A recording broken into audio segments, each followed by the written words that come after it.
એની સાથે આનંદ કરો. એટલે જ આપણે ત્યાં જૂના વૈષ્ણવ એવો આગ્રહ રાખતા કે બેઠકજી કરવા જઈએ ને તો વલ્લભકુલ સાથે જઈએ. એ કેમ આવો આગ્રહ કેમ? તો કે જ્યારે પૌત્રો આવે ને તો દાદા છેક આંગણામાં આવીને ઊભા હોય, હમણાં મારો દીકરો પૌત્ર આવતો હશે. દાદાને પૌત્ર બહુ ગમે, બહુ હાલ હોય. એમ વલ્લભકુલ એમના પૌત્રા છે વલ્લભના, અને એની સાથે જાઓ તો એ વલ્લભ છેક બહાર સુધી આવી અને પધરાવી લઈ જાય. એવો ભાવ વૈષ્ણવ રાખે કે અજાણ્યા વ્યક્તિને પોતાની તિજોરી થોડી ખોલાવે, પણ જ્યારે એનો પૌત્રો કે દીકરો આવે તો છેક પોતાનું ધન પણ ખોલીને બતાવી દે. તો અનેક અનેક ભાવો આવા કરે. એટલે આપણે ત્યાં કેવલ યાત્રાની મહત્તા નથી, પણ કોની સાથે જઈએ છે અને કોના હાથે જારી ભરાવીએ એનું વધારે મહત્વ છે. આ આપણી વિશેષતા છે. અને એટલા માટે મહાપ્રભુજી બહુ સુંદર, તો આ બધા વિવેકો ઉપર તો ઘણી બધી ચર્ચા, પણ કેવા અદ્ભુત વૈષ્ણવતાના વિવેક આપણને મહાપ્રભુજી આપે છે કે પ્રભુ સિવાય કોઈ પણ વસ્તુનો આગ્રહ વૈષ્ણવ નહીં રાખવો. કારણ કે યહ નિત નેમ યશોદાજુ મેરે તિહારે હી લાલ લડાવન કો. અમારા માટે તો નિત્ય નિયમ શું છે? તારા લાલનને લાલ લડાવીએ ને યશોદા, એ જ અમારો નિત્ય નિયમ. જપ તપ તીર્થ નેમ ધર્મ વ્રત મેરે શ્રી વલ્લભ પ્રભુ કો નામ. ભગવદી એટલે કહું, જપ તપ તીર્થ નેમ ધર્મ અને વ્રત, બધા જ ધર્મો આવી ગયા. કોના માટે? મારા વલ્લભ માટે છે. જપ તપ તીર્થ નેમ ધર્મ વ્રત મેરે શ્રી વલ્લભ પ્રભુ કો નામ. પદ્મનાભદાસજી ની વાર્તા જુઓ. પેલા મહાપ્રભુજી પધારી રહ્યા હતા, પેલો શેઠ એમની પાછળ આવે. ચોરે બધું ધન લઈ લીધું અને મહાપ્રભુજી તો મુકામ પર પધારી ગયા અડેલમાં. ભોજન કરવા બિરાજ્યા છે. દરવાજા પર પદ્મનાભદાસજી છે. ધ્યાન રાખજો કોઈ આવે કે નહીં. અને પેલો રડતો રડતો આવ્યો, અરે મારું બધું લૂંટાઈ ગયું ધન. મહાપ્રભુજીને વિનંતી ફરિયાદ કરવા આવ્યો છું કે કેમ કરીને મને પાછું મળે. અને પદ્મનાભદાસજી વિચાર કરે કે જો અવાજ અંદર જશે ને તો ભોજન કરતા મહાપ્રભુજી ઠાડા થઈ જશે. અને જો હું બહાર સેવક તરીકે ઉભો હોઉં અને મહાપ્રભુજીને ભોજનમાં વિક્ષેપ પડી જાય, મારો તો સેવક ધર્મ જાય. અરે તારે શું જોઈએ છે? કેટલા જોઈએ છે? ચાલ મારી જોડે બજારમાં. બજારમાં લઈને આવ્યા. દુકાનદાર બેઠો હતો કે આને આટલું ધન આપી દે. અરે ભગવદી, એ વૈષ્ણવ, બદલામાં શું મૂકશો? પાછા ધન આપશો એની ગેરંટી શું? પદ્મનાભદાસે કહ્યું, મારો ધર્મ ગીરવે રાખું છું. જા. અને વલ્લભની પ્રસન્નતા માટે પોતાનો ધર્મ ગીરવે રાખી અને પદ્મનાભદાસ આવ્યા. જપ તપ તીર્થ નેમ ધર્મ વ્રત મેરે શ્રી વલ્લભ પ્રભુ. તો પ્રભુ જ આપણા માટે સર્વસ્વ છે. એમ સંક્ષિપ્તમાં મહાપ્રભુજી સમજાવે. આગળના શ્લોકોમાં 6 થી 9 શ્લોકમાં ધૈર્યની વાત કરી. ત્રિદુઃખ સહનમ ધૈર્યમ મામૃતે સર્વતઃ સદા. 6ઠા શ્લોકમાં તક્રવત સહનમ ધૈર્યમ અમૃતે સર્વતઃ સદા. તક્રવત દેહવત ભાવ્યમ જડવત ગોપભાર્યવ્રત પ્રતિકારો યદચ્છાતઃ સિદ્ધશ્ચેન્નાગ્રહી ભવે ભાર્યાદીનામ તથા નેષામ અસચ્ચાક્રમમ સહે. સુંદર વાત મહાપ્રભુજી સમજાવે. વૈષ્ણવનું ધૈર્ય શું છે? ધીરજ. એમ તો કહ્યું, ધીરજ ધર્મ મિત્ર નારી આફત કાલ પરખિયો ચારી. આ 4 વસ્તુની પરીક્ષા આફત કાળમાં, વિપત્તિમાં થાય. તમારું ભીતર ધૈર્ય કેટલું છે, ધીરજ કેટલી છે, એ સંકટના સમયે ખબર પડે. ઘણી વાર લોકો વિપરીત સંજોગોને હેન્ડલ નથી કરી શકતા. એમ બધા બરાબર હોય, એમ થોડાક વિપરીત સંજોગો, વિપરીત લોકો આવે, વધારે વ્યાકુલ થઈ જાય. આપણી વૈષ્ણવતાની પરીક્ષા પ્રતિકૂળ સમયમાં છે. સંજોગો વિપરીત ચાલતા હોય ને ત્યારે જ આપણી પરીક્ષા હોય. મહાપ્રભુજી ધૈર્યને બતાવે. વૈષ્ણવે શું કરવું જોઈએ? લડી લેવું જોઈએ? ભાગી જવું જોઈએ? મહાપ્રભુજી કે ના, ત્રિદુઃખ સહનમ ધૈર્યમ. 3 પ્રકારના દુઃખો સહી લેવા, એ જ ધૈર્ય છે વૈષ્ણવ. કારણ કે લડવા જશો થાકી જશો, ઉદ્વેગિત થઈ જશો, સંઘર્ષમાં આવી જશો.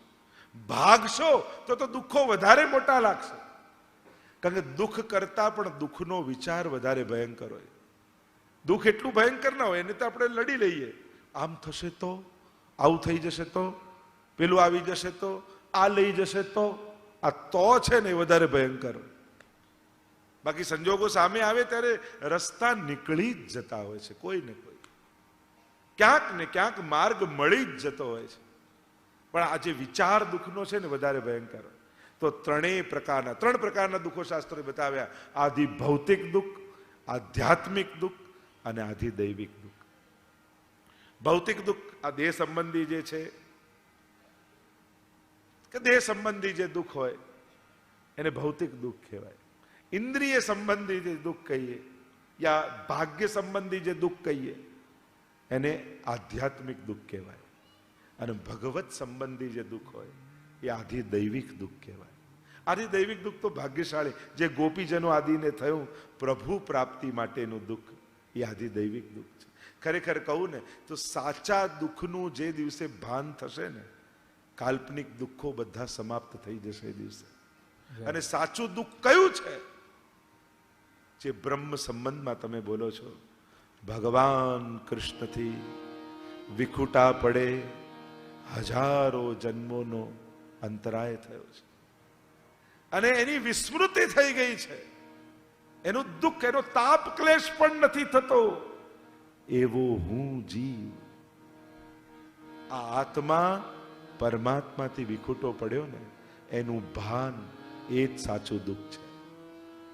ભગવદ વિરહનું દુઃખ, ક્યારે ફરી પ્રભુની પ્રાપ્તિ થશે? અનંત જન્મોથી ભટકતો હું ક્યારે ફરી પ્રભુને મળીશ?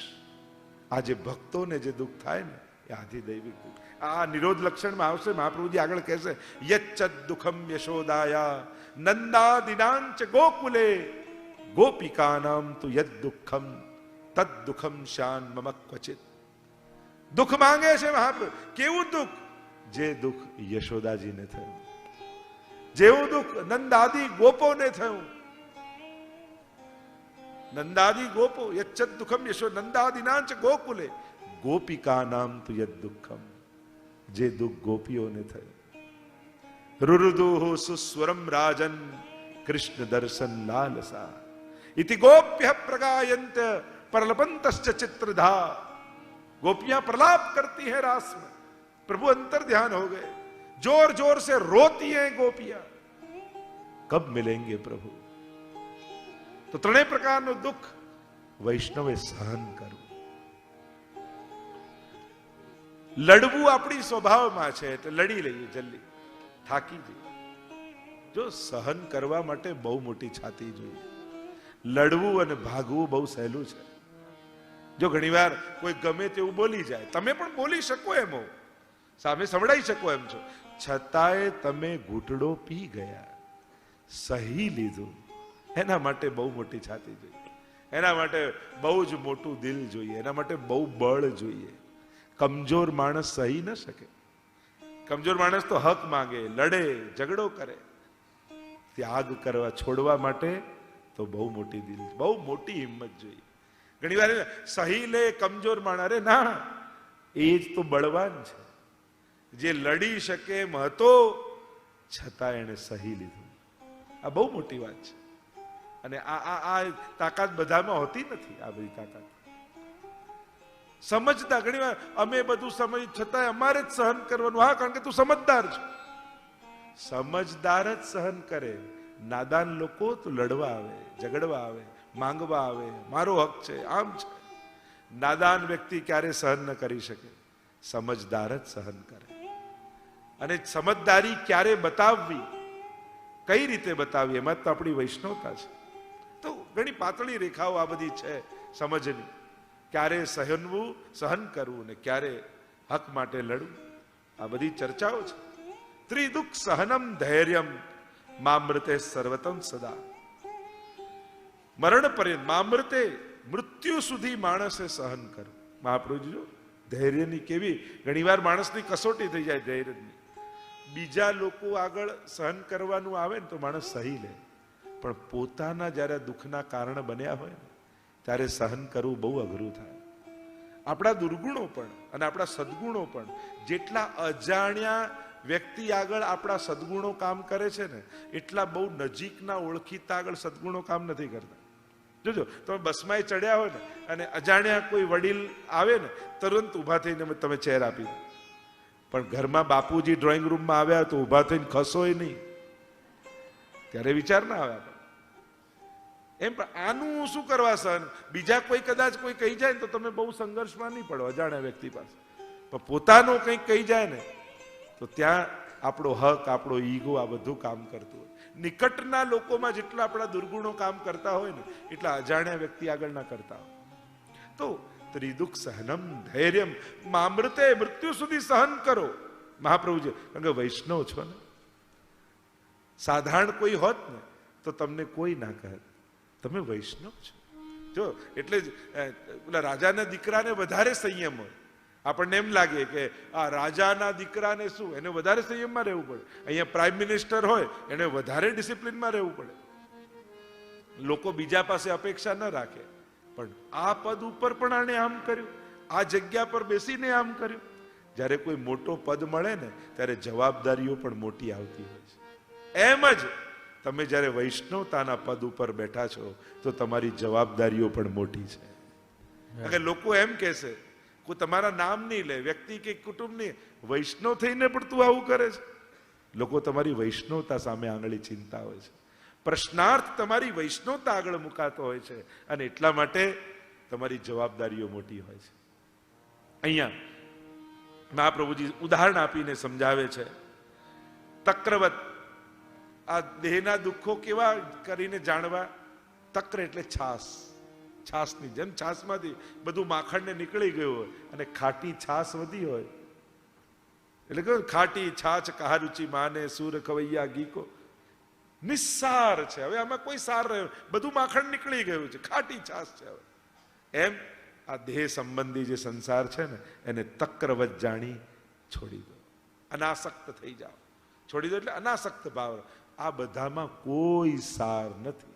અને હું તો તમને બધાને બેઠા છે એમને પૂછું, બધાએ લૌકિક બહુ સારી રીતે જોઈ લીધું છે. કોઈ 50 વર્ષના, કોઈ 60 વર્ષના, કોઈ 70 વર્ષના, 80 વર્ષના. કોઈ સાર નીકળ્યો? આજ સુધીના જીવનમાં તમે બધું જ જોયું ને, ઉતાર ચઢાવ, સગા સંબંધી બધું જોયું, કોઈ સાર નીકળ્યો? લાગે છે ને તક્રવત, છાસ જેવું. મહાપ્રભુજી પહેલા જ સમજાવી દીધું, આ તો નિસ્સાર છે, કાંઈ સાર નીકળવાનો નથી. તમારા કહેવાથી કોઈ સુધરવાનું નથી અને તમારા બગાડ્યાથી કોઈ બગડવાનું નથી. દરેક છેલ્લે તો પોતાના વિચારે જ ચાલે છે. ઘણી વાર મા બાપને એમ લાગે મારા દીકરાને એનો ફ્રેન્ડ બગાડે છે, અને એનો દીકરો જેવો હોય કે આખા ગામને બગાડીને બેઠો હોય. પણ આ પોતાનો દીકરો છે ને એટલે એમ લાગે કે આ તો ભોળો છે અને આ બધામાં ભોળવાઈ ગયો છે. તક્રવત, કોઈ સાર નથી. એટલે કોઈની પાસે બહુ આશા રાખવા જેવી નથી. આશા પાશ સતૈર બધા, બધા જ આશાઓમાં બંધાયેલા છે. પણ જો આશા રાખી તો કઈ ને કઈ દુઃખ આવવાનું. બસ આશીર્વાદ આપો આશા રાખવા કરતા. ઠાકોરજી આને સદબુદ્ધિ આપે, ઠાકોરજી આનું ભલું. હું તો ઘણી વાર એમ કહું ને કે બાળકનો જન્મદિવસ બી હોય ને, હું તો યુવાનો બેઠા હોય તો એમને કહું, તમે કંઈક થોડું કામ કરો એટલે મા બાપ તમને શું થેન્ક યુ એમ કરે. બાળકો કોઈને થેન્ક્સ કહેવા કરતા એને બ્લેસિંગ્સ કહો, છોકરાઓને પણ. કારણ કે દુનિયામાં આભાર માનનારા તો ઘણા મળી જશે, પણ આશીર્વાદ આપનારા બહુ ઓછા દુનિયામાં મળતા હોય છે. અને તમે બાળકો પણ યુવાનોને કહો, મમ્મી પપ્પા થેન્ક યુ કહે ને તો ના પાડજો કે તમારે મને થેન્ક યુ નહીં કહેવા. દીકરા તરીકે મારી ફરજ છે, તમે આપવા બોલવા જ માંગતા હો તો બ્લેસિંગ્સ કહો, મને આશીર્વાદ. કારણ કે તમારા આશીર્વાદ જ્યારે મારી સમજ બંધ થઈ જશે, મારું ભાગ્ય મારું સાથ છોડી દેશે, ત્યારે તમે આપેલા આશીર્વાદ કામ લાગવાના છે. એટલે મને આશીર્વાદ આપ. બાળકોને તમે આશીર્વાદ આપતા શીખવા. દરેકમાં આભાર, કારણ કે આભાર માનતા જ એને ઉપકારને વિચાર આવે કે મેં કઈ ઉપકાર કર્યો એટલે તો આભાર માન્યો. ફરજ બજાવી એનો આભાર ન હોય, ઉપકાર કરી એનો આભાર હોય. અને એટલા માટે ફરજ માટે આશીર્વાદ હોય. કોઈ પોતાની ફરજ બજાવે તો એને આશીર્વાદ આપે. મા બાપને પણ કહું, જ્યારે પણ કાંઈ પણ કરે બાળકો એને આશીર્વાદ આપવાની આદત પાડો. તમે એને આશીર્વાદ આપો. તો તક્રવત દેહવત, આ દેહવત, અને જળવત ગોપ ભાર્યાવત. જળ ભરતની જેમ આ ભાગ્યના દુઃખોનો વિચાર કરો.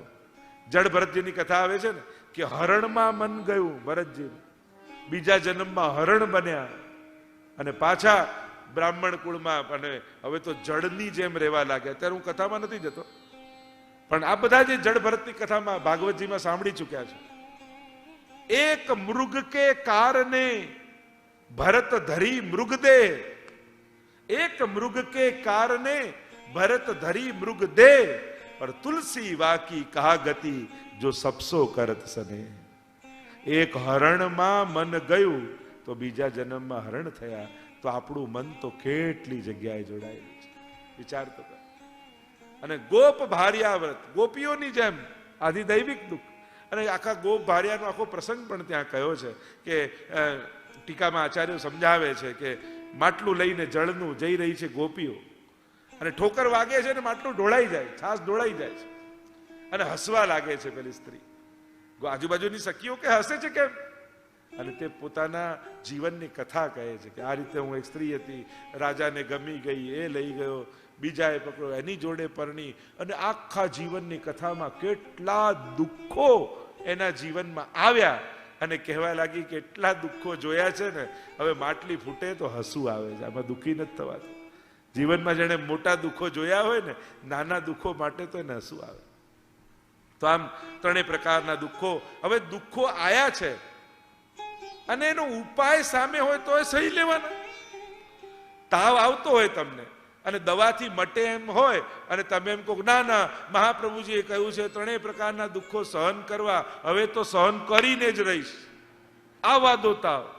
મહાપ્રભુજી કહે પ્રતિકારો યદચ્છાત સિદ્ધશ્ચેનાગ્રહી ભવે. જો દુઃખ દૂર કરવાનો ઉપાય મળી જાય તો ભોગવવાનો આગ્રહ નહીં રાખો. તો પછી પરાણે ભોગવવાનો આગ્રહ નહીં રાખો. આનાથી આ પતી જતું હોય, આટલા રૂપિયા આપે પૂરું થઈ જતું હોય, આમ બોલી દેવાથી પતી જતું હોય, ચૂપ રહેવાથી પતી જતું. દુઃખ દૂર કરવાના ઉપાયો તમારી પાસે હોય તો ભોગવવાનો હઠાગ્રહ નહીં રાખો કોઈ પણ પ્રકારથી. તુરંત એનો ઉપાય કરી અને નીકળી જાઓ. મારે તો સેવામાં જવું છે, જલ્દી તાવ જાય તો હું સેવામાં પહોંચી જાઉં, જલ્દી આ રિપેર થઈ જાય ગાડી તો હું મંદિરે પહોંચી જાઉં. જ્યાં જ્યાં નિવારણના ઉપાયો છે પછી પરાણે દુઃખી નહીં થવું, નિવારણ ગોતી લે. આ મહાપ્રભુજી સમજાવે અને સુંદર આજ્ઞા કરે છે. ઘરમાં પણ જો બધા જ તમારો તિરસ્કાર કરે, ભાર્યાદિનામ તથા એશામ, ઘરના પરિવારના લોકો પણ તમારી ભક્તિ કરતા તમારો તિરસ્કાર કરે તો એને પણ સહન કરો. સંઘર્ષ પેદા, ભગવાનના નામે ક્યારે પણ સંઘર્ષ પેદા ન કરો. તમારા ઘરે માથે બિરાજતા લાલન તમારો આનંદ છે, તમારી પ્રસન્નતા છે, એ આનંદ કરવા તમારી સાથે આવ્યો છે. એ નિમિત્ત બની જાય તમારા ક્લેશનું, એવું ક્યારે ન બનાવે. તમારે કારણે કોઈ તમારા ઠાકોરજી સામે આંગળી ચીંધે કે જ્યારથી સેવા પધરાવી છે ને ત્યારે અમારું તો ધ્યાન જ નથી રાખતું, ત્યારથી વધારે આકરો સ્વભાવ થઈ ગયો છે, ત્યારથી વધારે આવા થઈ ગયા છે. એમ તમારા સ્વભાવ કે વ્યવહારને કારણે કોઈ તમારા ધર્મ કે ભગવાન સામે આંગળી ચીંધે એવું ક્યારેય કરવું નહીં. સહન કરો. કુટુંબના અને પરિવારના તિરસ્કારને પણ હસતા મોડે સહન કરી ચિત્ત ભગવત સેવામાં જોડી રાખો. આ વૈષ્ણવતાનો વિવેક છે. જે દિવસે આ બધા વિવેક, ધૈર્ય છે તો ધૈર્ય, વિવેક, ધૈર્ય અને આશ્રય તરફ જઈશું. આ બધું જીવનમાં ઉતરશે ને. આ તો શણગાર છે મનના, અને આ જ્યારે ધારણ કરીને પ્રભુ સામે જશો ને ત્યારે પ્રભુ વધારે પ્રસન્ન થશે. આમ આગળ સમજાવતા મહાપ્રભુજી અનેક પ્રકારના ધૈર્યની વાત કરી. અશક્ય હરિરે વાસ્તે સર્વમાશ્રયતો ભવેત, એમ મહાપ્રભુજી સમજાવે. અશક્ય અવસ્થામાં પણ ભગવાન જ મારું રક્ષણ કરનારા છે એવો સર્વ પ્રકારે આશ્રય ઠાકોરજીના ચરણોમાં રાખવો, સર્વ સહન કરી લેવું અને પ્રભુને શરણાગત થઈને રહેવું. એમ મહાપ્રભુજી 9મા શ્લોકમાં સમજાવી. આગળમાં મહાપ્રભુજી હવે આશ્રય શબ્દને સમજાવતા જીવનમાં ભગવદ આશ્રય કઈ રીતે સિદ્ધ થાય એની વાત કરતા મહાપ્રભુજી આગળના શ્લોકોમાં વર્ણન કરતા કહે. ऐहिके पारलोके च सर्वथा शरणं हरिः दुःखहानौ तथा पापे ભયે કામાધ્ય પૂરણે. સુંદર ચર્ચાઓ મહાપ્રભુજી આગળ કરે. જો બધા જ શ્લોકોનો 17 શ્લોકોનો સાર સુધી જો તમને લઈ જાઓ તો 9 પ્રકારના આશ્રયની ચર્ચા મહાપ્રભુજી કરે છે. પહેલો, કઈ અવસ્થામાં આશ્રય કરવો અને કઈ રીતે આશ્રય કરવો, આ બંને સમજાવ્યું. પહેલો આશ્રય દુઃખ હાનવ. મહાપ્રભુજી કહે જ્યારે જીવનમાં દુઃખ આવે તે દુઃખ દૂર કરવા શું કરવું? માણસ ક્યાં જાય? તો કે ભગવાનના આશ્રયમાં જતા. પ્રભુ જ દુઃખના હરતા છે. પ્રભુનું નામ હરિ છે. જો અન્યાશ્રય કરતા સકામ ભક્તિ સારી, ગમે ત્યાં ફાંફા મારવા કરતા ઠાકોરજીના ચરણ પકડીને બેસી જાઓ. પ્રભુ હરિ છે. પ્રણામો દુઃખ સમનસ્તમ નમામિ હરિમ પરમ. ભાગવતજીનો છેલ્લો શ્લોક. કેવલ પ્રણામ કરવા માત્રથી પ્રભુ સમસ્ત દુઃખ અને પાપને હરી લેનારા છે. એવા પરમાત્મા છે. દુઃખ એટલે કુંતાજીએ પણ એ જ માંગ્યું ને, કારણ કે કુંતાજીએ પહેલા યાદ કર્યું. દુઃખ માંગતા પહેલા યાદ કર્યું, કારણ કે જ્યારે જ્યારે દુઃખ આવ્યું ત્યારે ભગવાન આવી દુઃખમાંથી ઉગારી ગયા. વિશાન મહાગ્ને ક્યાં ક્યાંથી આપે અમને બચાવ્યા પ્રભુ. એ લાક્ષાગ્રહ સમયમાં પાંડવોને યાદ કરે છે કુંતાજી. બળી જાત પ્રભુએ બચાવી લીધા. એ વિશ્વાળું ભોજન ભીમને ખવડાવતા હતા, પ્રભુએ બચાવી લીધા. એ કુરુક્ષેત્રના મેદાનમાં એ જ્યારે ચીર ખેંચાતા હતા દ્રૌપદીના, પરમાત્મા ચીરનું સ્વરૂપ ધારણ કરીને દ્રૌપદીની લાજ બચાવે છે. ઉપકાર તમારા ભારે રે ઓ શ્રીજી બાવા. હું નિરખું વારે વારે રે ઓ શ્રીજી બાવા. મેં જે માગ્યું તે આપ્યું, દુઃખ પડતા પહેલા કાપ્યું. મેં જે માગ્યું તે આપ્યું, દુઃખ પડતા પહેલા કાપ્યું. મને નિજ પદમાં રાખ્યું રે ઓ શ્રીજી બાવા. ઉપકાર તમારા ભારે ઓ શ્રીજી બાવા. આપણને જીવનમાં યાદ છે ઘણી વાર એવી ઘટનાઓ ઘટી કે હવે તો ફસાઈ ગયા, હવે તો ગયા, હવે તો જીવન પૂરું. પણ કોઈ ને કોઈના મનમાં પરમાત્માએ પ્રવેશી આપણને ઉગારી દીધું.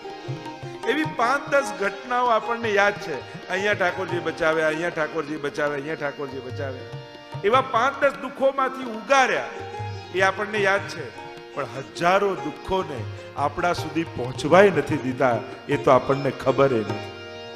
હો પ્રભુ તુજ જેવો સુખદાઈ, તુજ જેવી મન મોતાઈ. પ્રભુ તુજ જેવો સુખદાઈ, તુજ જેવી મન મોતાઈ. નથી ક્યાંય વિશ્વની માહે રે હો શ્રીજી બાવા. ઉપકાર તમારા ભારે રે હો શ્રીજી બાવા. સુખાવસાને ઇદમેવ સારમ, દુઃખાવસાને ઇદમેવ જ્ઞેયમ, દેહાવસાને ઇદમેવ જાપ્યમ, ગોવિંદ દામોદર માધવેતિ. દુઃખનો હરતા કેવલ પરમાત્મા છે. માણસ મદદ કરી શકે, સુખી ના કરી શકે. ગમે તેટલો સમર્થ વ્યક્તિ હોય, ગમે તેટલી મોટી મદદ કરે, પણ ગેરંટી ના આપી શકે કે મારી મદદથી તું સુખી જ થઈશ. સુખ તો કેવલ ઈશ્વરના હાથમાં છે. એટલે દુઃખ હાનવ, દુઃખની હાનિમાં પરમાત્માના શરણે જાઓ. તથા પાપે, પાપમાં પાપ થાય બહુ સ્વાભાવિક છે, ન થાય એ આશ્ચર્ય છે, થયા એ આશ્ચર્ય નથી. જીવ તો અનેક દોષોથી ભરેલો જ છે અને પાપમાં આસક્ત છે, એને પાપ કરવું ગમે છે. પુણ્ય કરવા જેવો કંટાળો જો પાપ કરવામાં આવતો હોત તો કેટલી મજા આવે. પાપ થાત જ નહીં, ઈચ્છા જ ન થાય. પણ એવું નથી થતું. પાપ કરવું ગમે છે માણસ. આ તો ઘણાને તકો નથી મળી એટલે છાના માના બેઠા છે. ઘણાને અવસર નથી મળતા. કોઈનું લઈ લેવામાં ઘણાને વાંધો નથી હોતો, પણ કોઈ જાણી જશે ને ખબર પડશે ને બદનામી થશે એ બીકે સજ્જન બનીને બેઠા હોય. બાકી લેવામાં એને અંદરથી વાંધો ના હોય. એમ ઘણા પાપો કરવામાં માણસને સમાજની શરમ નડે છે એટલે સારા થઈને બેઠા હોય. તો મૂળ વાત, પાપ થયા તો ક્યાં જવું? ભગવાન જ કહે છે ને, અહમ ત્વા સર્વ પાપેભ્યો મોક્ષયિષ્યામિ મા શુચ. પાપમાંથી મુક્ત ભગવાન સિવાય બીજું કોઈ કરી. અને એટલા માટે પાપ થતા હોય ને તો એને યાદ કરી ભગવાન પાસે જવાનો મોકો મળ્યો હોય તો ચૂકી ન જતા. અરે ના ના, હું તો આટલો પાપી ને હું તો આવો ને આવી આદત, મારે તો આ હું ના આવું મંદિરે, હું ના આવું કથામાં, હું ના આવું સત્સંગમાં. અરે જા, આ એક જ તો એવી જગ્યા છે જ્યાંથી તું પાપથી મુક્ત થઈ શકીશ. બાકી દુનિયામાં કોઈ એવું સ્થાન નથી જે તમને પાપથી મુક્ત કરી શકે. પરમાત્મા જ એકમાત્ર પાપ છોડાવનારા છે. આગળ કહ્યું ભય, ભયમાં. અને બધા દુનિયાના લોકો ભયભીત છે. દુનિયામાં તમે દરેક જીવને પણ જુઓ ને, ભય બધાની અંદર છે કોઈ ને કોઈ પ્રકાર. અને અનેક અનેક પ્રકારના ભવિષ્યના ભયો અને ભૂતકાળના પશ્ચાતાપ, આ બંને લઈને માણસ જીવતો હોય છે. આમ નહીં થાય તો, આવું નહીં થાય તો, અને આમાં એડમિશન નહીં મળે તો, અને આમાં જોબ નહીં મળે તો, ભય જ છે ને આ બધા. અને પછી કાલ્પનિક હોય છે. ક્યારે કોઈનું કાંઈ અટક્યું? બધાનું પૂરું થઈ જ જાય છે. એટલે જીવનની કોઈ પણ ઘટનાને અંતિમ ઘટના નહીં માની લેવી. પોતાની જાતને પણ તકો આપતા રહેવું. હવે કંઈક સારો અવસર આવશે, હવે કંઈક સારો. અને મેં તો જોયું છે ઘણી વાર જો માણસ ધૈર્ય રાખે ને તો પાછા અવસરો મળતા જ હોય છે, ભગવાન આપતા જ હોય છે. એટલે કોઈ પણ નાની ઘટનાને જાણે જીવનની બહુ મોટી ઘટના ઘટે એમ માનીને જીવનનો અંત નહીં વિચારી લે કે હવે તો પતી ગયું. ના, પ્રભુ અવસર આપે જ છે, તકો આપે જ છે. થોડીક ધીરજ રાખવાની જરૂર હોય. ભયના સમયમાં પણ ભગવાનના શરણે જાઓ. અભયમ સત્વ સંશુદ્ધિ, પરમાત્મા જ અભયને આપનારા છે. ચોથું કહ્યું કામાદ્ય પૂરણે, કામનાઓની પૂર્તિ માટે સમય. જ્યારે કામનાઓની પૂર્તિનો સમય હોય ત્યારે પણ પરમાત્માના શરણે. પછી કહ્યું ભક્ત દ્રોહે ભક્તા ભાવે ભક્તેચ્છા અતિક્રમે, એટલે ભક્તના દ્રોહમાં. કહ્યું જ્યારે મનમાં કોઈ વૈષ્ણવ માટે, ભક્ત માટે દ્રોહ જાગ્યો, ક્લેશ જાગ્યો, ઉદ્વેગ જાગ્યો, ત્યારે પણ પ્રભુના શરણે જાઓ અને માંગો કે પ્રભુ વૈષ્ણવ માટે મને અલૌકિક દ્રષ્ટિ આપજો. ભક્ત દ્રોહે ભક્ત્યા ભાવે, ભક્તિના અભાવમાં. ઘણી વાર એમ થાય બીજા બધાને કેટલો ભાવ હોય છે, આવો ભાવ મને નથી જાગતો. ભક્તિના અભાવ જેવું, શુષ્કતા જેવું લાગે. મહાપ્રભુજી કે એવા સમયમાં પણ જ્યારે ભક્તિ ન હોય હૃદય, તોય ભગવાનના શરણે જાઓ. કારણ કે પ્રભુ તો કલ્પ વૃક્ષ છે. ઈચ્છશો તો પરમાત્મા આપી દેશે, વિચારશો ને મળી જશે. ભક્તિના અભાવમાં ઘણા લોકો એમ કે આમ દિલથી ભાવ થશે ને પછી બ્રહ્મ સમન લઈશ, આમ દિલથી ભાવ થશે ને પછી સેવા પધરાવીશ. અરે ભાવ ન થયો તો જિંદગી એમને એમ જતી રહેશે. અરે કરવા લાગો. ભાવનું દાન તો ઠાકોરજી કરશે. તમે કરવા લાગો ને આપમેળે પ્રભુ ભક્તિનું દાન આપવા લાગે. તમારી ભક્ત જોઈને, સેવા જોઈને પ્રસન્ન થઈને ભક્તિનું દાન આપે. ભક્ત દ્રોહે ભક્ત્યા અભાવે ભક્તેશ્ચા અતિક્રમે કૃતે. એટલે કહ્યું ભક્ત નારાજ થાય અથવા ક્રોધ ભરાય કે તિરસ્કાર કે આવા જે જુદા ભાવ કોઈ ભક્ત માટે થાય, ભક્તેચ્છા અતિક્રમે, આવા દુર્ભાવો કોઈ ભક્ત માટે જાગે ત્યારે પણ ભગવાનના શરણે જાઓ. ઘણી વાર લોકોને કહીએ રોજ આવતા હોય પછી આવતા બંધ થઈ જાય, એમ કે કેમ આજકાલ હવેલીમાં દેખાતા નથી? ત્યારે એમ કે હમણાં ટાઈમ બરાબર નથી ચાલતો એટલે નથી આવતો. અરે વધારે આવો, રોજ આવો, સન્મુખ થા, કારણ કે આના સિવાય તારા દુઃખમાંથી દૂર કરનારું બીજું કોઈ નથી. સંકટ ચાલે છે તો શ્રીજીની શરણમાં જતો રહે, એ જ સંકટને હરી લેશે, એ જ વિપત્તિને હરી લેશે. સન્મુખતા રાખશો અને પ્રભુની દ્રષ્ટિ પડી ગઈ ને તો તમારા જીવનું કલ્યાણ થઈ જશે, સર્વ મનોકામનાઓ પૂર્ણ થઈ જશે. પણ પ્રભુથી બહિર્મુખ થઈ ગયા ને તો પછી કોઈ બચાવી નહીં શકે તમને. અને એટલા માટે આગળ કહ્યું અશક્યવા સુશક્યવા, કે જે અશક્ય કાર્ય હોય એવા સમય યા જે શક્ય કાર્ય હોય, બંને સમય શરણ તો ભગવાનના જ જવું. અસંભવ જે આપણને લાગતું હોય ને એ ઠાકોરજી માટે સંભવ કરવું ક્ષણનું કાર્ય છે. ઘણી વાર તો લોકોને પણ કહું ને, મનોરથ કરો ને તો તમારી કક્ષા પ્રમાણે ન કરો, ઠાકોરજીની કક્ષા પ્રમાણે કરો. પ્રભુનું સામર્થ્ય જોઈને કરો, તમારું સામર્થ્ય જોઈને. કારણ કે ઠાકોરજીને કરાવવું હશે ને તમારી પાસે તો તમને સામર્થ્ય આપવા એને એક ક્ષણ લાગતી નથી. એક ક્ષણમાં તમારા સંજોગો ફેરવી અને તમારા હાથે સત્કર્મ કરાવી લેશે. એટલે પોતાની કક્ષા, પોતાના સંજોગો, પોતાનું સામર્થ્ય જોઈને કાંઈ ન વિચારો. કારણ કે આપણે બહુ નબળું વિચારીએ છીએ. અરે આવી કથા હું થોડી કરાવી શકું, આવો મનોરથ હું થોડી કરી, આવું ન વિચારો. ઠાકોરજી ચોક્કસ આવી કથા મારી પાસે પણ કરાવે.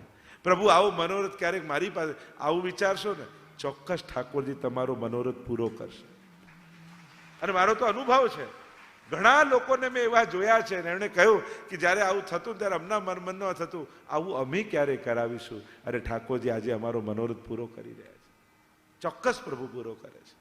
આમ સર્વથા શરણમ હરિ એમ કહીને મહાપ્રભુજીએ આટલા સમયમાં ઠાકોરજીનો આશ્રય ધારણ કરવો એવી આજ્ઞા મહાપ્રભુજીએ કરી. અને સુંદર રીતે આ વિવેક ધૈર્યાશ્રય ગ્રંથ શ્રી મહાપ્રભુજી સમજાવે છે. આગળ પણ ઘણી બધી ચર્ચાઓ છે, અત્યારે બધા શ્લોકો લેવા સંભવ નથી. અવિશ્વાસો ન કર્તવ્યમ સર્વથા બાધકસ્તુ સહ, જીવે ક્યારે પણ અવિશ્વાસ નહીં કરવો, કારણ કે એ સર્વથા બાધક છે. ભક્તિ માર્ગમાં અવિશ્વાસ એ પ્રભુનું અપમાન છે. કારણ કે પ્રભુએ તમને સ્વીકાર્યા છતાંય ભગવાન પર વિશ્વાસ નથી. સંસાર હંમેશા આપણો વિશ્વાસ ને ભરોસો તોડે, છતાંય સંસાર પરથી ભરોસો જતો નથી. અને ભગવાન હંમેશા ભરોસો રાખી લે, છતાંય ભગવાન પર ભરોસો બેસતો નથી. અવિશ્વાસો ન કર્તવ્યમ સર્વથા બાધકસ્તુ સહ. અને મહાપ્રભુજી ઉદાહરણ આપે છે, બ્રહ્માસ્ત્ર ચાતકો ભાવ્યો પ્રાપ્ત સેવેત નિર્મમ. બ્રહ્માસ્ત્રની જેમ જેમ ઇન્દ્રજીતે બ્રહ્માસ્ત્રથી બાંધ્યા અને બ્રહ્માસ્ત્ર દોરી જેવો સૂતરનું હતું.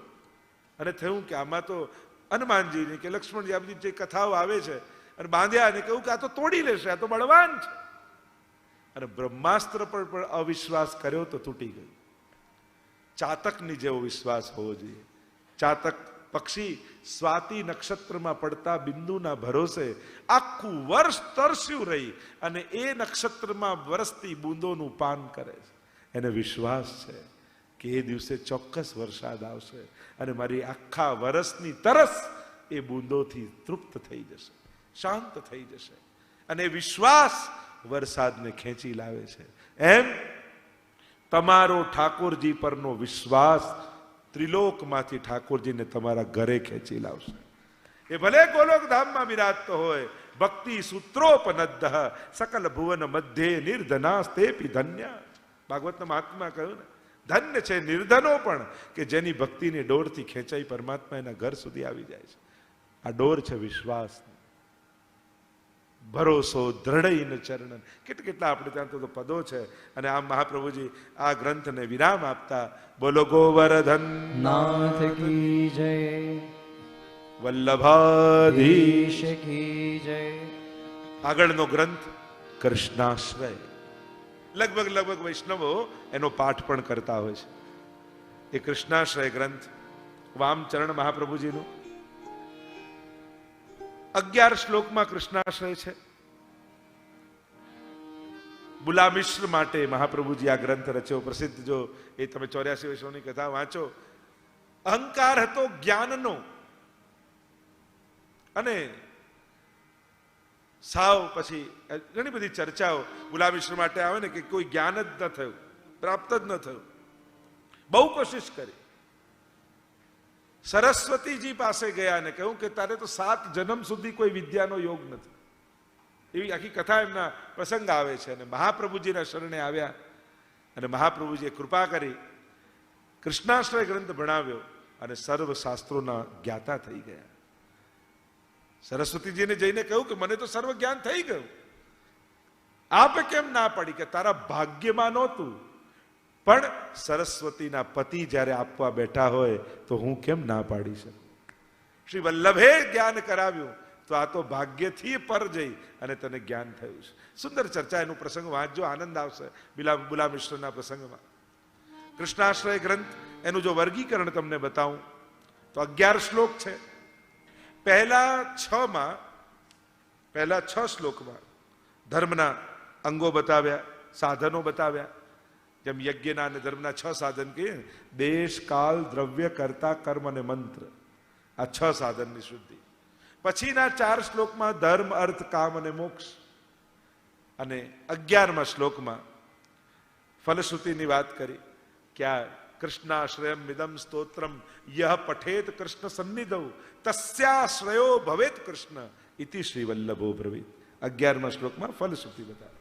તો આમ આખું કૃષ્ણાશ્રયનું વર્ગીકરણ આ રીતે કરી શકાય. એટલે આ 6 તત્વો જેની શુદ્ધિ ધર્મ કાર્યોમાં આવશ્યક છે, એ 6 તત્વો શુદ્ધ રહ્યા નથી. એની વાત મહાપ્રભુજીએ પહેલા 6 શ્લોકમાં કરી. પહેલા શ્લોકમાં કાળ અશુદ્ધ થઈ ગયો છે એને બતાવતા મહાપ્રભુજી આજ્ઞા કરે, સર્વ માર્ગેષુ નષ્ટેષુ કલૌ ચ ખલ ધર્મિણી પાખંડ પ્રચુરે લોકે કૃષ્ણ એવ ગતિર્મમ. કાળની અશુદ્ધિ બતાવી. અત્યારનો કાળ ધર્મ અને ભક્તિને અનુકૂળ નથી. કેવો છે? સર્વ માર્ગેષુ નષ્ટેષુ, બધા જ માર્ગો ખતમ અને સમાપ્ત થયા હોય એવું લાગે છે. કે જ્યાં પણ જશો ને તો વ્યવસ્થા મળશે, કદાચ માન મળશે, કદાચ ભવ્યતા મળશે, સગવડતા મળશે, પણ ભગવાનની વાત કોઈ નહીં કરે. જો પુષ્ટિ માર્ગમાં તો આવો ને તો સીધો ઠાકોરજીની સેવા, ભક્તિ, માળા, એની પહેલી વાત થાય. અને બાકી બધે તમને આકર્ષણો બહુ જાત જાતના દેખાશે, પણ વિશુદ્ધ ભક્તિ ક્યાં? નિષ્કામ પ્રેમ ક્યાં ઠાકોરજી માટે? વલ્લભ સાખીમાં પણ હરિરાયજી કહે છે ને, કલિયુગ में सब धर्म के द्वारे रोके आए, वल्लभ खिड़की प्रेम की निकस जाए सो जाए श्री वल्लभ निकस जाए सो जाए. कलयुग ने सब धर्म के द्वारे रोके आए, श्री वल्लभ खिड़की प्रेम की निकस जाए सो जाए. સર્વ માર્ગેષુ નષ્ટેષુ, બધા જ માર્ગો જ્યાં નષ્ટ પ્રાય થયા એવું લાગે. કલૌ ચ ખલ ધર્મિણી, અને કેવો સમય ચાલે છે, કાલની અશુદ્ધિ બતાવે. કલૌ ચ ખલ ધર્મી, કલયુગ કેવો છે? ખલ ધર્મી એટલે છેતરનારો. અહીંયા છેતરનારાઓ પણ અપશબ્દો બોલતા બોલતા નહીં આવે, શ્લોકો બોલતા બોલતા જ આવશે. ખલધર્મિણી છે. છેતરનારાઓ બહુ જ મીઠા બનીને આવજો, અને સાચું બોલનારા કડવા લાગશે, દૂર થઈ જશો. અને જે છેતરનારો હશે એની નિકટ પહોંચી જશો. ખલધર્મિણી, છેતરનારો હોય શું ને બતાવે શું, વાત કઈ હોય અને કહેશું, શું વાત કરવી હોય ને વાત કાઢે કઈ. ખલધર્મી. આ કલયુગની આજ વિચિત્રતા છે. એકવાર વ્યક્તિ મર્યો અને આવ્યા યમદૂતો પૂછવા લાગે, તારે પેલા પાપ ભોગવવા છે કે પુણ્ય ભોગવવા છે? તો તને સ્વર્ગ કે નર્ક લઈ જઈએ કે પેલા બંને જોઈ લઉં પછી નક્કી કરું? પહેલા સ્વર્ગમાં લઈ ગયા, બહારથી બતાવ્યું, બહારથી બતાવ્યું અંદર નહીં, અને અંદરથી બહારથી અંદર જોયું ને તો બધા માળા ફેરવતા હતા સ્વર્ગમાં, અને પાઠ કરતા હતા, અને કોઈ વ્રત કરતું હતું, તપ કરતું હતું. હવે ગયા નર્કમાં. નર્કને બહારથી જુઓ ને ત્યાં તો સુંદર ગાન ચાલે છે, પાર્ટી ચાલે છે, ડાન્સ ચાલે છે, ને ચારે બાજુ આનંદ આનંદ દેખાય છે. યમદૂતે પૂછ્યું પહેલા શું ભોગવવું છે? કે નર્ક. પેલા અહીંયા જ મજા છે. ખરેખર પૂછો ને, હવે જો સ્વર્ગમાં તમને મોકલવામાં આવે તમને ફાવે? સૌથી પહેલું ત્યાં ઇન્ટરનેટ નથી, મોબાઈલ નથી, કાર નથી. હવે લિસ્ટ આપું ને તમને કે સ્વર્ગમાં તો જવું જ નથી. જેને કારણે સ્વર્ગ લાગે. અને પેલા એ કહ્યું નર્ક, અને નર્કમાં એને શું આટલો આનંદ છે, જ્યાં દરવાજાની અંદર ગયો યમદૂતોએ પકડી લીધા અને બાંધ્યો પેલા પિલર સાથે અને કોડા મારવાનું. અરે આ શું કરો છો તમે? તો બહારથી કોઈ જુદું પિક્ચર બતાવ્યું હતું. યમદૂતે કહ્યું એ અમારું એડવર્ટાઇઝ સ્ટન્ટ હતું. આ એડવર્ટાઇઝો આવી જોઈએ. એડવર્ટાઇઝ નો યુગ ચાલે છે. આ સ્ટન્ટ હતું. અમને ખબર હતી કે તું આ જ સિલેક્ટ કરવાનો છે.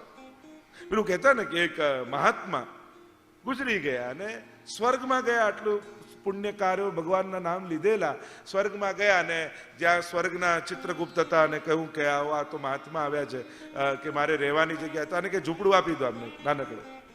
અને નાનકડા ઝૂંપડામાં અને ઊભા હતા એટલામાં એક ટ્રક ડ્રાઈવર આવ્યો, એ બસ ડ્રાઈવર આવ્યો, ગવર્મેન્ટની બસ ચલાવતો. અને બસ ડ્રાઈવર આવ્યો ને કહ્યું કે આ આવ્યો છે સ્વર્ગમાં અને બહુ ઓછા પુણ્ય, આને મોટો મહેલ કાઢી આપો, ખોલી આપો દરવાજો.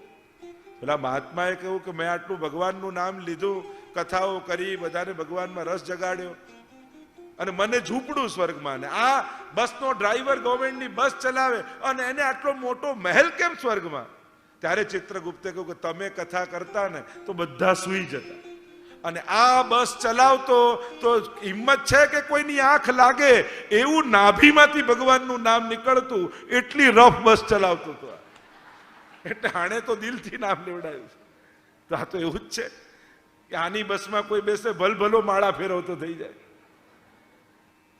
તો આ તો એડવર્ટાઇઝ સ્ટન્ટ છે બધા.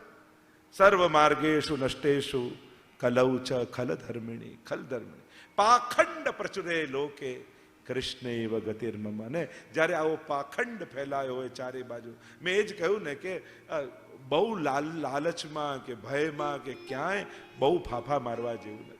શાસ્ત્રો કહે છે સીધું સાદું ભગવાનની ભક્તિ કરો ને તમારો ઉદ્ધાર.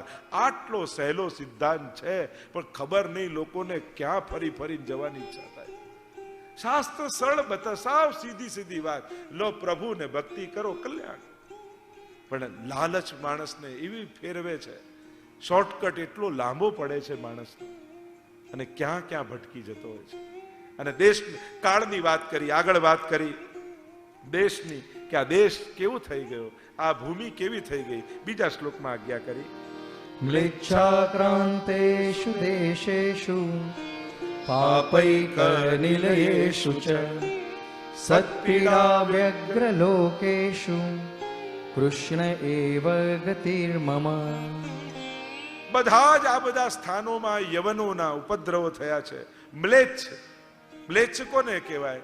જેની ઈચ્છાઓ મલિન હોય એ જ મ્લેચ્છ કહેવાય. મલિન ઈચ્છા વાળા એટલે કે કોઈનું સુખ ન જોઈ શકે, કોઈના સત્કર્મ ન જોઈ શકે, કોઈના પુણ્યો થતા ન જોઈ શકે. માણસ સુખ ભોગવતા ઈર્ષા કરે તો સમજાય, પણ કોઈ પુણ્ય કરતું હોય ને તો એને રોકવાની કોશિશ કરે.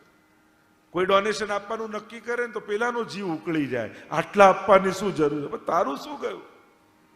પોતાનું તો કાંઈ ન જતું હોય, પણ બીજાના સત્કર્મ જોઈને એને બી જીવ બળી જાય. તો આવા મલિન ઈચ્છાવાળા લોકોના જ્યારે રાજ્ય થઈ ગયા, અને ત્યારે સત્પુરુષો બધા વ્યગ્ર થયા છે અને પીડા ભોગવી રહ્યા છે. કારણ આવા બધા રાજ્યો છે ને આવા બધા પ્રતિનિધિત્વો છે, આવા લોકો. આજે તમે જુઓ ને, ઉગાડાને કપડાં આપનારા ઘણા છે, બીમારને દવા આપનારા ઘણા છે, ભૂખ્યાને જમાડનારા ઘણા છે, પણ કોઈ સુખીને જોઈ સુખી થનારા કેટલા? તમે ગમે તેટલા સુખી હો, પણ તમારા કરતા વધારે કોઈ સુખી થાય તો એનું સુખ જોઈ શકો? તુરંત ઈર્ષા આવે, આને ક્યાંથી લોટરી લાગી ગઈ, પણ તારું શું ગયું? પૈસા ગવર્મેન્ટે આપ્યા, સુખી એ થયો, તારા તો હતા એટલા જ રહ્યા ને. પણ માણસ બીજાનું સુખ નથી જોઈ શકતો. આ બીમારી નથી? કોઈ સુખી વ્યક્તિને જુઓ ને તો ઈર્ષા કરવા કરતા આશીર્વાદ આપજો કે આટલા સારા કાર્યો કરે છે, આ આવા મનોરથી થાય, આવી કથા કરે, હે પ્રભુ આને હજી ખૂબ ધન આપજો, એવા આશીર્વાદ આપો. ઈર્ષા કરીને પોતાની નબળાઈ પ્રગટ ન કરો, તમારું દિલ નાનું છે પ્રગટ ન કરો, આશીર્વાદ આપીને દિલને મોટું બનાવો કે પ્રભુ આને ખૂબ આપે, જેથી આ સમાજને આવા સત્કર્મોમાં રત રાખી શકે. એક વ્યક્તિએ 40 પાઉન્ડની ઘડિયાળ પહેરી હતી, એકે 4000 પાઉન્ડની ઘડિયાળ પહેરી હતી. તો પેલા ઈર્ષામાં પૂછ્યું કે તારી ઘડિયાળ જે ટાઈમ બતાવે છે એ જ મારી ઘડિયાળ ટાઈમ બતાવે છે, આપણે બંનેની ઘડિયાળમાં ફરક શું? ત્યારે પેલા સુખી વ્યક્તિએ કહ્યું, ફરક એટલો છે, એ મારું ટાઈમ બતાવે છે, આ તારો ટાઈમ બતાવે છે. મારો સમય જે સુખનો ચાલી રહ્યો છે એ આ બતાવી રહી છે, તારો દુઃખનો સમય આ બતાવી રહી છે. ફરક એટલો છે. તો આમ સુખને જોઈને, સુખીને જોઈને આશીર્વાદ આપજો કે પ્રભુ આનું ભલું કરે, પ્રભુ આને ખૂબ સુખી કરે. આમ આગળ દ્રવ્યની વાત કરી. ગંગાદિ તીર્થ વર્યેશુ દુષ્ટૈ દેવા વ્રતેસ્વ્ય. ગંગાદિ આદિના કિનારાઓમાં દુષ્ટોના વાસ થયા છે, અને એમાં પણ તિરોહિતાધિ દૈવેશુ, દેવોના આધિદૈવિક તીર્થોના સ્વરૂપ સમાપ્ત થઈ ચૂક્યા છે. કેવલ લૌકિકતા રહી છે. તીર્થો પણ પર્યટનના સ્થળો બની ગયા છે. હરવા ફરવા માટે ક્યારે પણ કોઈ તીર્થમાં ન જતા. બીજી ઘણી જગ્યાઓ છે, હિલ સ્ટેશનોમાં જાઓ, સારી સારી જગ્યાઓમાં ફરો ને. તીર્થોમાં એ જ જાય જેના હૃદયમાં ભાવ હોય, ભક્તિ હોય, ભગવત પ્રાપ્તિની ને પુણ્ય પ્રાપ્તિની ઈચ્છા હોય, એ જ વ્યક્તિએ તીર્થમાં જવું. કારણ કે હરવા ફરવાના શોખીન લોકો જાય ને ત્યારે તીર્થોનું પણ તીર્થત્વ ઘણીવાર બગાડીને આવતા હોય છે. એવી એવી ડિમાન્ડ, એવી એવી ઈચ્છાઓ, એવી એવી આકાંક્ષાઓ રાખે, અને પછી ત્યાં પણ લૌકિકતા ફેલાવીને આવે. જેને તપ કરવા, ભક્તિ કરવા, ભગવાન મેળવવા, પુણ્ય કરવા જવું હોય એને તીર્થમાં જવું. કારણ કે જ્યારે આ કેવલ ફરવાના શોખીન લોકો જવા લાગ્યા ત્યારે તીર્થોને પણ એની મર્યાદા ન જાળવી. ગમે ત્યાં ખાવું, ગમે ત્યાં ફેંકવું, ગમે તે વસ્તુ કરે. તીર્થોનું પછી કેવી હાલત થાય છે, શું દશા થાય છે? કારણ કે તમને એમાં ભગવત બુદ્ધિ નથી કે આ ભગવાનનું સ્થાન છે, આ ભગવાનનું રૂપ છે. આવો ભાવ હશે ને તો ક્યારે પણ તીર્થોને બગાડવાની કોશિશ નહીં કરો. એટલે બહુ સાવધાની રાખો. આપણે ક્યાં ગયા છીએ, ક્યાં બેઠા છીએ. હવેલીમાં પણ તમે જાઓ, આ ભગવાનનું ઘર છે. મારે હવેલીમાં જઈને કેમ બેસાય, કેમ બોલાય, કેમ વાત કરાય, કેવું બિહેવિયર રખાય? કારણ કે અત્યારે તમે ભગવાનના ઘરમાં છો. હવે તમારા ઘરમાં કોઈ આવે અને જેમ તેમ બાપરે ઘરને બગાડીને જાય, તમને શું થાય? આ ફરી ના આવે તો સારું. શું તમે ઈચ્છો છો કે ઠાકોરજી તમારા માટે આવું વિચારે? હવેલીમાં કેમ જવાય? કોઈ આપણને શું કહે? એટલે હું તો ઘણીવાર હવેલીમાં બહુ બોર્ડ લગાવવાની પણ ના પાડું. જો અમદાવાદમાં કોઈ બોર્ડ નથી લગાવ્યું. ઘણી વાર લોકો કે જે બોર્ડ લગાવો ને કે અહીંયા ફોટા નહીં પાડવા, જે બોર્ડ લગાવો ને કે બધા ચૂપ રહે, અવાજ ના કરે, જે બોર્ડ લગાવો ને કે અહીંયા લાઈનમાં રહે. આ બોર્ડ લગાવવું તમને તમારું અપમાન નથી લાગતું?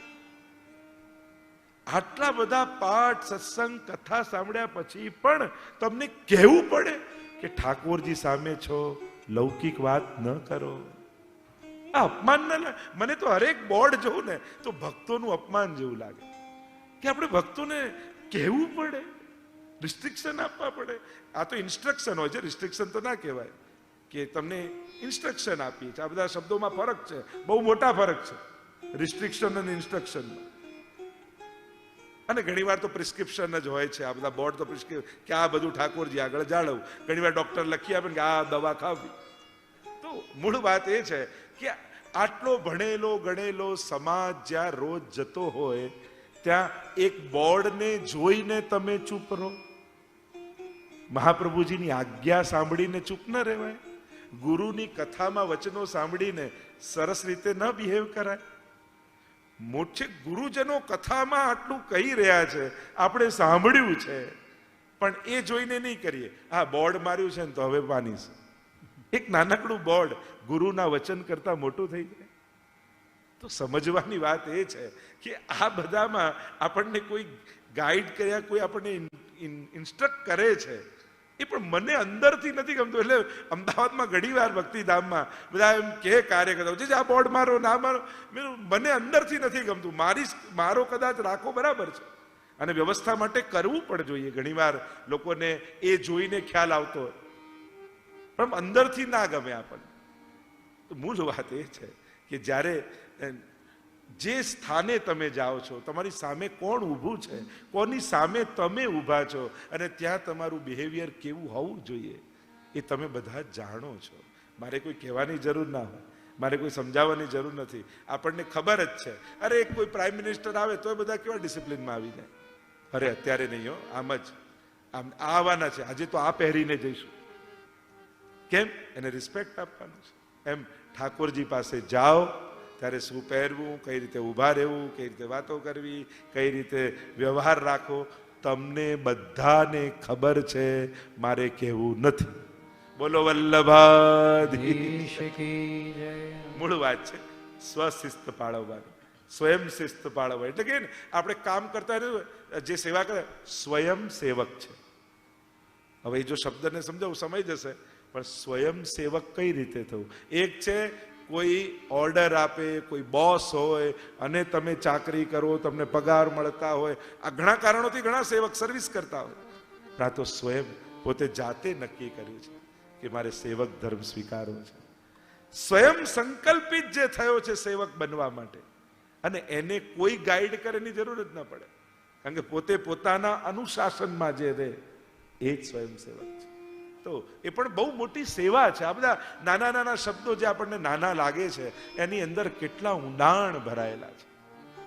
તો ઘણી બધી ચર્ચા થઈ શકે. આગળ કરતા વિશુદ્ધ નથી રહ્યા. અહંકાર વિમૂઢેશુ સત્સુ પાપા નુવર્તિશુ લાભ પૂજાર્થ યત્નેશુ કૃષ્ણ વગ. આ બધું નથી તો શું? હવે કઈ કોઈ રસ્તો જ નથી. આપણે કે ના કૃષ્ણ એવ ગતિર્મમ. હવે સાધનોની પાછળ ન ભાગીશ, સેવ્યને પકડી લે. ધર્મની પાછળ ન ભાગીશ, ધર્મીને પકડી લે. કૃષ્ણના ચરણ પકડી લે. બાકી સાધનોને પકડવા જઈશ તો ક્યાંક ફસાઈ જઈશ. અહંકાર વિમૂઢેશ. મોટા મોટા મહાત્માઓ પણ કેવા અહંકારમાં છકેલા દેખાય તમને. એમ લાગે કે એનામાં મદ કેટલો છે, અહંકાર કેટલો. અને પાછા ઉપદેશ હોય કોઈ અહંકાર નહીં કરો, પોતે કેટલા ગુસ્સામાં રહેતા હોય, ઉપદેશ હોય કોઈએ ક્રોધ નહીં કરવો જોઈએ. ક્રોધ નહીં કરવો જોઈએ એ પણ બહુ ક્રોધમાં આવીને કે. મૂળ વાત એ છે અહંકાર વિમૂઢેશુ સત્સુ પાપા નુવર્તિશુ લાભ પૂજાર્થે. દરેકમાં ઇન્ટેન્શન શું મને લાભ થાય, કેમ કરીને મારી પૂજા થાય. અને એમાં જ જ્યારે રત થયા હોય ત્યારે કૃષ્ણ એવ ગતિર્મમ, એ કૃષ્ણ જ આપણી ગતિ છે એમ કહી અને મહાપ્રભુજી આગળ કહી રહ્યા છે. અને આ કૃષ્ણાશ્રય તો આ બધા જાણો છો.